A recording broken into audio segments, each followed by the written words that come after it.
অভিনেত্ৰী আইমি বৰুৱাই ফেচবুকত লাইভ আহি কান্দি কান্দি ক'লে তেওঁৰ নিজৰ ছোৱালীজনীৰ কথা। মোৰ ছোৱালীজনীক মই স্কুল যোৱা বন্ধ কৰি দিম, কিন্তু তাই ঘৰত জানো সুৰক্ষিত হৈ থাকিব?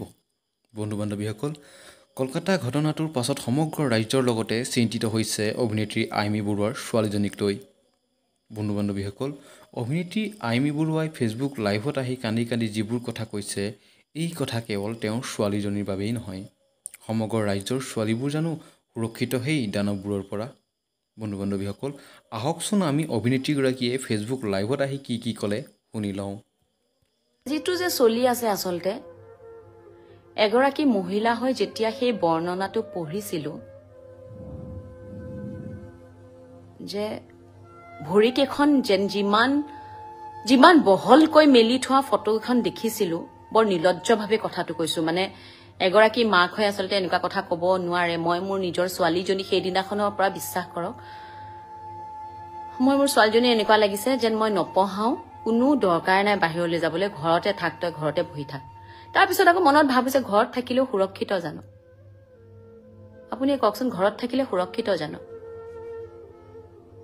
মহেশ কুমাৰ দাসে মৰিগাঁৱৰ পৰা শুভেচ্ছা জনাইছে, থেংক ইউ।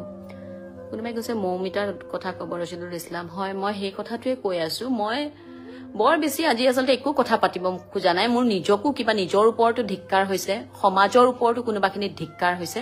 আমি কৰবাত আমি বৰ নিলজ্জ হৈ গৈ আছো, বিৰাট নিলজ্জ। আমাৰ লাজ নাই জানেনে? কি কম, মানে ভাবকচোন, এজনী ছোৱালী পঢ়া শুনা কৰি আজিকালি ডাক্তৰী কৰি পঢ়িবলৈ কিমান কষ্ট কৰিব লাগে, আৰু তেনেকে ডাক্তৰ হোৱাৰ পাছত ৩৬ ঘণ্টাকে ডিউটি কৰে তেখেতে।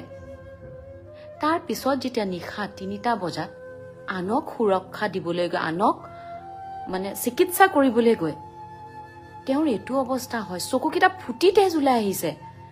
ইমান বৰ্বৰ হৈ গলো নে আমি? আৰু মানে কাৰোবাৰ যদি ইমানেই মানসিক বিকাৰ ঘটিছে, ইয়াৰ ব্যৱস্থা আছে নহয়। কিছুমান লোক আছে নহয় আপোনালোকক ছাৰ্ভিচ দিবলৈ বুলি কৈছো, আছে নহয় তেনেকুৱা লাইচেঞ্চ পোৱা মানুহ, তেওঁলোকৰ ওচৰত কিয় নাযায়? এনেকুৱা এটা অৱস্থা হলনে যে মানে গৰু কুকুৰ ছাগলীও এনেকুৱা অৱস্থা নকৰে। মানে কিনো কম, কি বুজাম, মানে মই মোৰ নিজৰ ছোৱালীজনী সুৰক্ষা লৈ পেলাই মোৰ এতিয়া এনেকুৱা লাগিছে যেন মই প্ৰতিটো মুহূৰ্তত যেনেকে সাৱটি ধৰি থাকিলেও যেন মই বচাব নোৱাৰিম, তেনেকুৱা এটা অৱস্থা। আৰু মইতো গোটেই জীৱনটো তাইক এনেকে ধৰি থাকিব নোৱাৰো, কি কৰিম বাৰু মই? আমাৰ সকলোৰে একে অৱস্থা। আপোনালোকে নকব এনেকুৱা যে আপোনালোকৰ ডাঙৰ মানুহ, ধনী মানুহ, আপোনালোকে পাৰিব, আমি নোৱাৰিম। মোক বহুতে বোলে কেতিয়াবা কমেণ্ট কৰে তেনেকে যে আপোনালোকে পাৰিব, কিন্তু নহয়। এই সুৰক্ষাৰ ক্ষেত্ৰত আমি সকলোৱে একে। ভাবকচোন, তেওঁ সাধাৰণ এনেকুৱা নহয় বোলে একো বোলে ক'ৰবাৰ গাঁৱৰ চুকৰ ঘুকুতত সোমাই থকা ছোৱালী নহয়, তেওঁ এগৰাকী ডাক্তৰ আছিলে, পঢ়া শুনা কৰি সকলো জনা ছোৱালী, বৰ্তমান সমাজৰ বিষয়ে সকলো কথা জনা ছোৱালী। সেই ছোৱালীজনী কেনেকুৱা বৰ্বৰ হৈ পেলাই মানুহে মানে কি যে কৰিছে নহয়, মানে কৈ পেলাই সেই মোৰ মানে কিবা মূৰটোৱে কিবা গৰম উঠি আহে। এতিয়া শাওণ মাহ বুলি কওঁ আমি, শাওণ মাহ চলি আছে, আমি প্ৰভু শিৱ বাবাক সেৱা কৰো, আমি শক্তি পূজা কৰো। কেইদিনমানৰ পিছত আহিব নৱৰাত্ৰি, আমি ব্ৰত কৰি থাকিম, মাক পূজা কৰিম। তাৰপিছত আহিব দেৱালী, আমি কালী পূজা কৰিম, লক্ষ্মী পূজা কৰিম। কিন্তু বিশ্বাস কৰক, আমি মহিলাক কেৱল পূজাতেই থৈ আছো। দেৱী দেৱী কৈ পূজা কৰো, আৰু তাৰ বাহিৰে একো নকৰো আমি। দীপালী বৰাৰ ভাই কৈছে সুন্দৰ মন্তব্য। বিশ্বাস কৰক, মন্তব্য নহয়, যদি মাক হৈ মই ভাবো যে প্ৰত্যেক গৰাকী মাক যিসকলে চাই আছে, প্ৰত্যেক গৰাকী ছোৱালী, আমি যদি ঘৰৰ পৰা ওলাই যাওঁতে এনেকুৱা অনুভৱ হয় যে আমি সুৰক্ষিত হয়নে, এই কথাটো যদি আমাৰ মগজত আহিব লাগে নহয়, আমি মানুহ হিচাপে আচলতে কৰবাত বৰ বেয়াকৈ ফেইল হলো। মানে আমি মানুহৰ শাৰীত নাই এতিয়া। এয়া কোনোবাই লিখিছে, কৃষ্ণা মানুহক মহিলাক মাতৃৰ লগত, মাতৃভূমিৰ লগত কি লাভ হয় তুলনা কৰে? ভাবকচোন, আমাক পূজা কৰি নাথাকে জানো? কন্যা পূজা আহে নহয়, চাবচোন আপুনি, দুৰ্গা গোসানী এদিন কন্যা পূজা কৰে নহয়। ছোৱালীকেইগৰাকীক বহাই খুব ভৰিত আলতা লগায়, 5-7 বছৰীয়া ছোৱালী, পিছদিনাখন পেপাৰ খুলি পঢ়িব 5 বছৰীয়া ছোৱালী এজনী ৰেপ কৰে।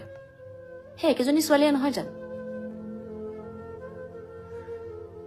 মানে মই কি কম নহয়, কি কম, কেনেকে নিজৰ ছোৱালী মানে চাওক দে, অকল মোৰ জনীয়ে নহয়, আপোনাৰ জনী মোৰ ছোৱালী নহয় জানো? আজি সেইগৰাকী ছোৱালী যদি মোৰ ভণ্টি হল হয়, মই চিঞৰি নুফুৰিলো হয় জানো? প্ৰত্যেকজনে ভাবকচোন যে আমি অকল নিজৰ ছোৱালীজনী, নিজৰ ভণ্টিজনী, নিজৰ বাইদেউজনী কিয় ভাবো? সেইজনীও আমাৰ ছোৱালী নহয় জানো? পৃথিৱীখন ইমান আগুৱাই গৈছে, ঠিক আছে আমি আজি যৌনতাৰ কথা পাতিব লাজ পাওঁ, কিন্তু যৌনতাৰ কথা মই ভাবো খোলাকৈ পাতি এই মগজৰ বিকৃতি হোৱা মানুহবিলাকক এটা ঠাইলৈ পঠিয়াব লাগে যাতে চিকিৎসা হয়, আৰু এনেকুৱা মানুহ পায় যাতে তেওঁলোকৰ সেই চিকিৎসাৰ কাম আহে, মানে তেওঁলোকৰ সেই যিটো ক্ষুধা বুলি কৈছো সেইটো পূৰণ হয়, যাতে এনেকুৱা ঠাইলৈ পঠিয়াব লাগে, মৰক তাতে গৈ পেলাই।